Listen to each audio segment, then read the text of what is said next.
Habib salam alaika salawatullah alaika. Baik, assalamualaikum warahmatullahi wabarakatuh. Innal hamdalillah nahmaduhu wa nasta'inuhu na'udzu billahi min syururi anfusina wa min sayyiati a'malina. May yahdihillahu fala mudilla lahu wa may yudlil fala hadiya lahu. Baik teman-teman yang dimuliakan Allah, semoga dalam ridha Allah Subhanahu wa taala, semoga selalu berhusnuzan apapun yang terjadi, menerimanya dari Allah Subhanahu wa taala. Baik teman-teman yang dimuliakan Allah, kita sebelumnya sudah mengkaji beberapa nama. Sekarang nama apa, Pak Geri, Pak Anas? Yang terakhir itu nama As-Sami Al-Basir, kemudian Sekarang Hakamul Al-Hakam sama Al-Adil ya. Al-Adil. Al-Hakam. Baik teman-teman, supaya hati kita dibuka oleh Allah, pikiran kita dibuka oleh Allah, mari kita kirimkan doa Al-Fatihah untuk pengarang kitab Imam Ghazali, salawat kepada Nabi, wala hadiniya wali sahibul kitab Imam Abi Hamid Ghazali, sahib Ihyanuddin wal Maqsad Hasanah. Al-Fatihah. Bismillahirrahmanirrahim. Alhamdulillahi rabbil alamin arrahmanir rahim maliki yaumiddin. Iyyaka na'budu wa iyyaka nasta'in. Ihdinas siratal mustaqim, siratal ladzina an'amta 'alaihim ghairil maghdubi 'alaihim. Sebelumnya kita sudah membahas tentang dua pasangan nama, Samia dan Al-Basir. Sekarang insya Allah kita akan mengkaji nama yang juga menarik dan sangat cocok dengan zaman kita sekarang, Al-Hakam dan Al-Adil.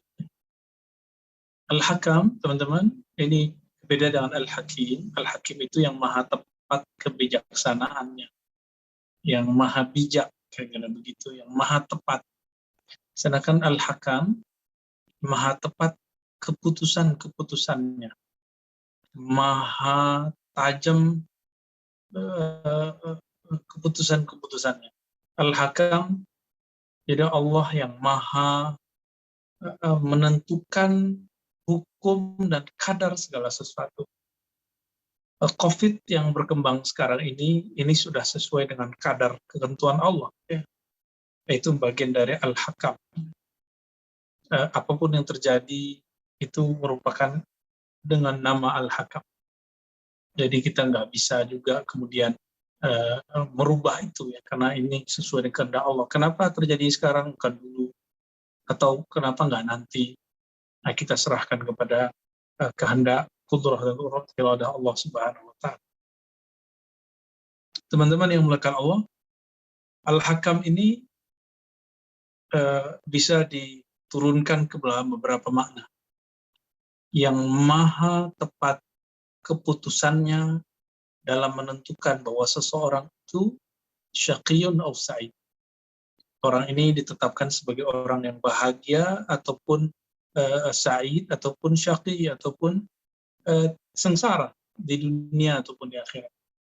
Tapi jika di dalam Al-Quran dan Sunnah ada kalimat sengsara bahagia, itu maksudnya adalah kesengsaraan, kebahagiaan di akhirat kelak.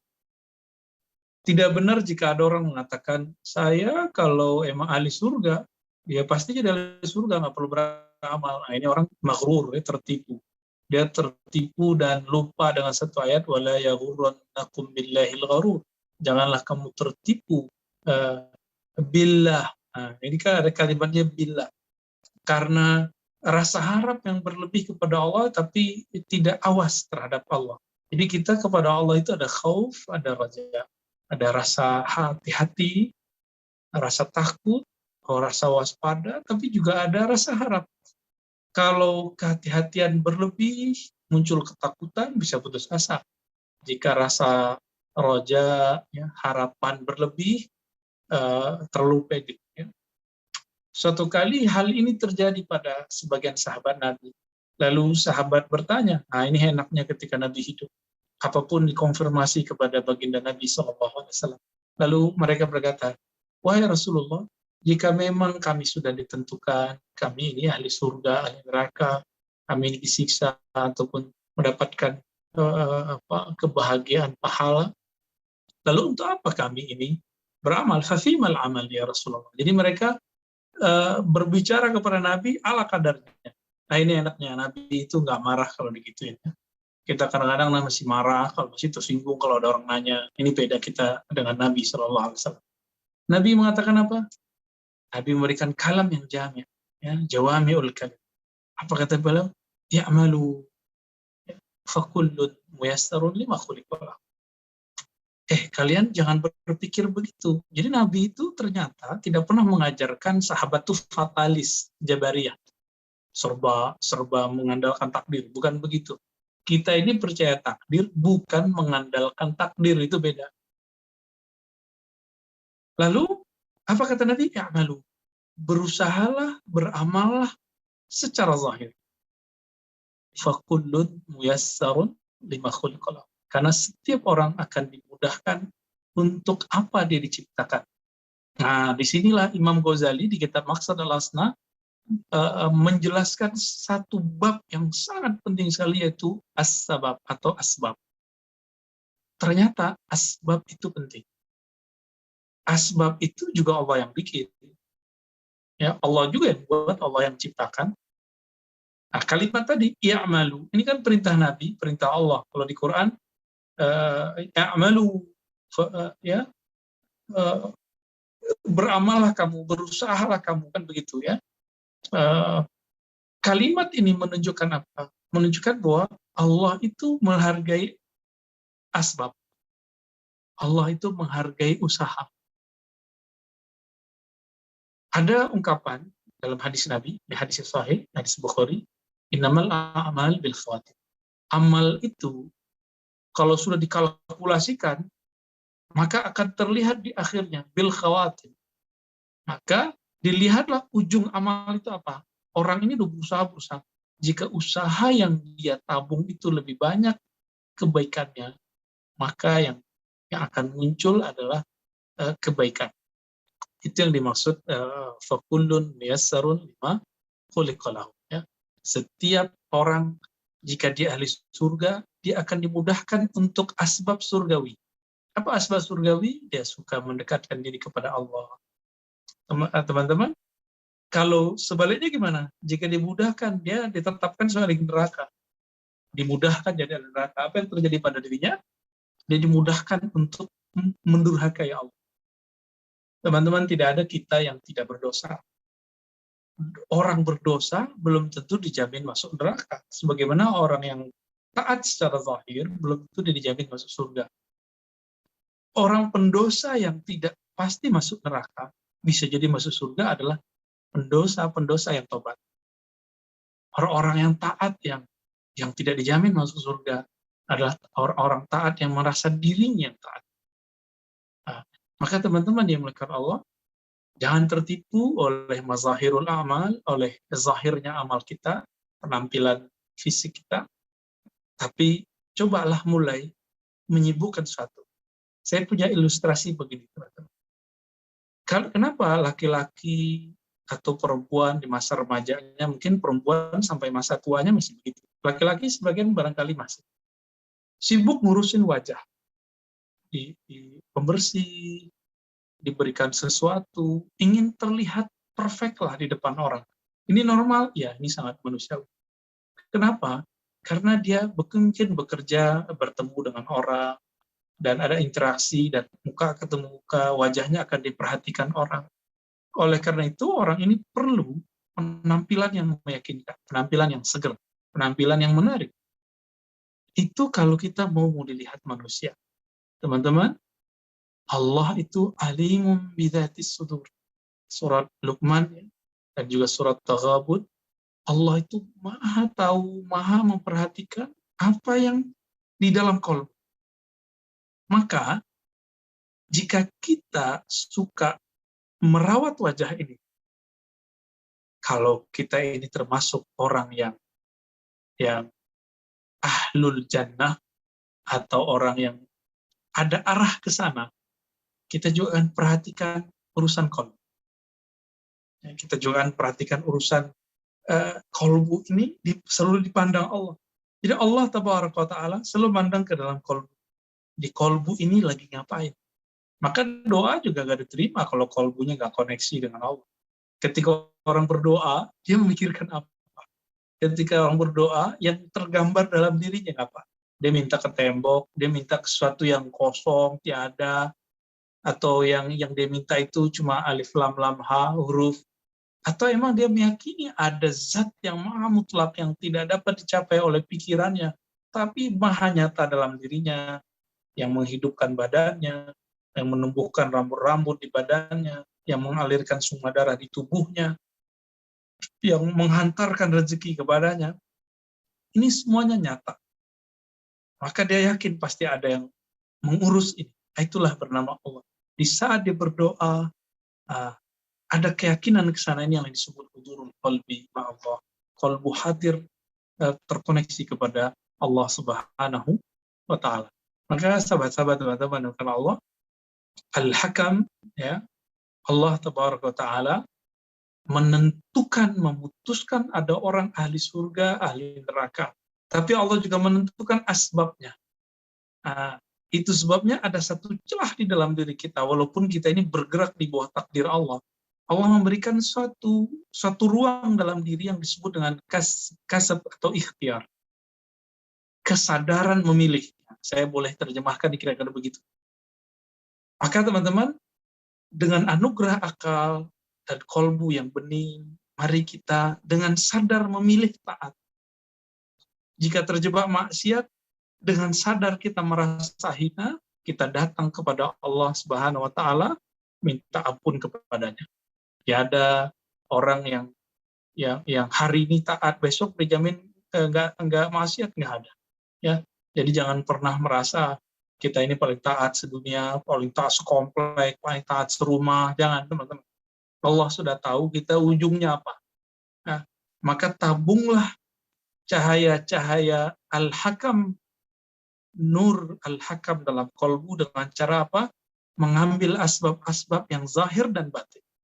Jadi jangan hanya kita ini sibuk ngurusin zahir kita, memutihkan wajah yang zahir, tapi kurang dalam memutihkan wajah yang batin. Di saat kita bertawajuh, doa iftitah, wajhiya lilladzi fatara as-samawati.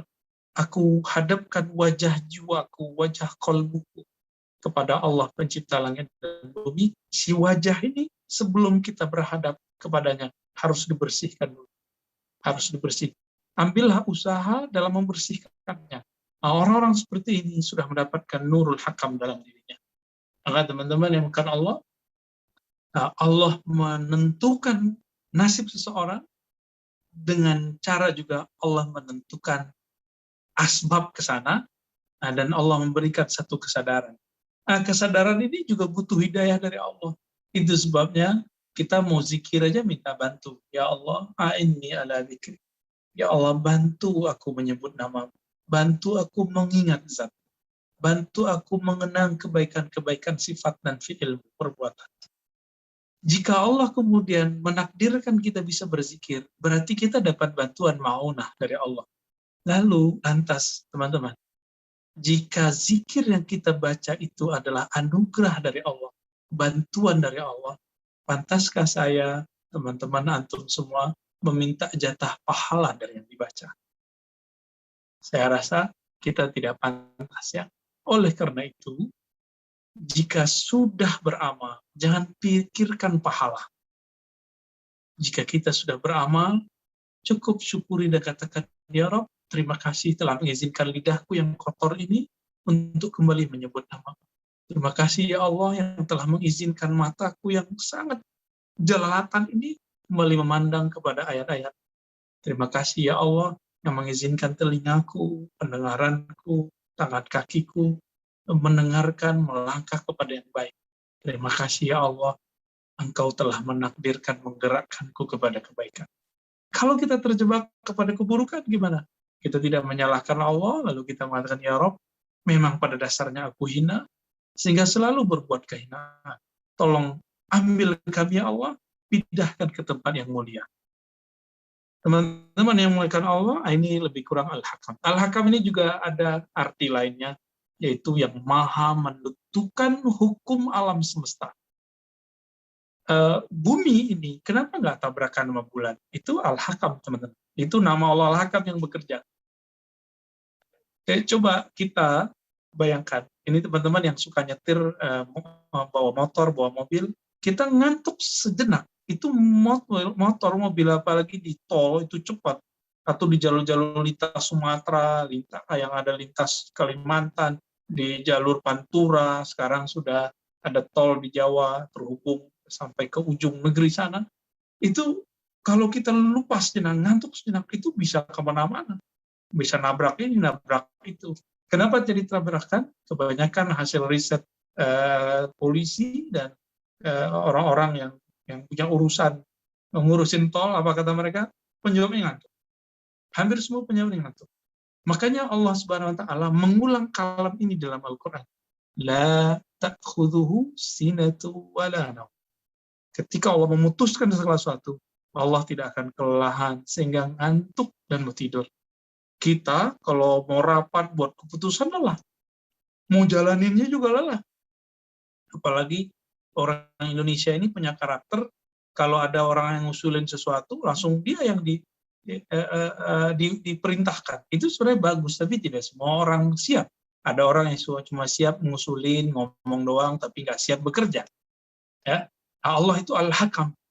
Semuanya sudah sesuai dengan takarannya. Maka Al-Hakam fil qadar. Allah sangat tepat dalam memberikan kadar segala sesuatu. Bayangkan kalau bumi ini bergerak tidak sesuai dengan perhitungan yang rigid, dia akan berbenturan dengan bulan, dengan Mars, terjadi kiamat. Ya. Jika di tubuh kita air berlebih, panasnya berlebih, ini yang terjadi demam. Ya. Jadi di dalam diri kita ada minimal 4 anasir besar, anasir air. Ya, kita kan minma daripada air. Ada api, ada tanah, ada udara. Ini karena stabil, maka kita merasa sehat. Jadi kalau mengikuti ilmu kedokteran lama, kalau dulu itu di zaman-zaman Yunani kuno, yang kemudian direvisi oleh Ibnu Sina, walaupun masih diikuti oleh Ibnu Qayyim, mereka kan dokter semua ini. Jelinus namanya di Yunani kuno, mereka itu menggunakan yang disebut dengan senyawa. Atau bukan senyawa kalau bahasa mereka ya, anasir. Jika penyakitnya dilihat panas, maka obatnya dingin. Jika penyakitnya terlihat dingin, maka obatnya panas. Nah, ini ilmu anasir. Ya. Nah, Allah Subhanahu Wa Taala sudah menciptakan tubuh kita secanggih itu, tapi karena kesalahan kita sendiri, kita kurang pas menjaga sehingga terjadi sakit. Jadi teman-teman, Allah itu menciptakan manusia, lalu manusia terlahir sangat perfect sekali. Lalu kenapa yang ada sakit gula, berarti cara makannya yang tidak benar, ya. Pola makan yang tidak bagus, ada hipertensi, jangan salahkan Allah. Ya. Kita yang salah. Baik, itu nama Allah Al-Hakam, yang maha tepat hukumnya, ketentuannya, maha tetap kadarnya, semua sesuai dengan kadarnya.